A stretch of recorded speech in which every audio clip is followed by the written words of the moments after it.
आणि असं आमच्यात काहीही कम्युनिकेशन नाहीये की ज्यामुळे त्यांनी माझ्याकडे नवरा म्हणून बघावं, माझ्याकडे येऊन आपलं मन हलकं वगैरे करावं. मुळात त्यांनी कुठल्याही प्रकारची शहानिशा न करता माझ्या भावावरती आरोप केलेत आणि जे मला अजिबात आवडलेलं नाहीये. ठीक आहे,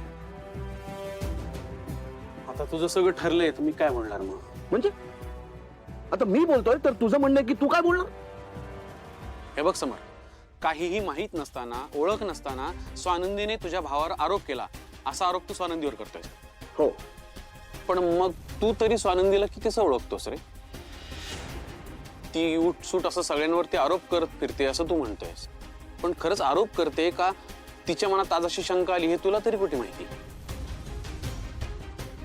आणि समजा तिच्या मनात अशी शंका आली असेल तर या घरात तिने कुणाशी बोलून दाखवायची, कुणाला सांगायचं? अंशुमनच्या आईला?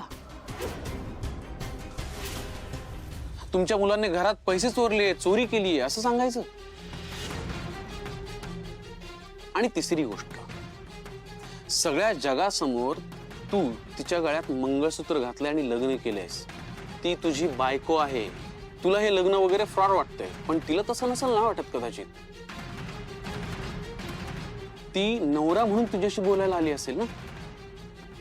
घे घे, तू ही तिचीच बाजू घे.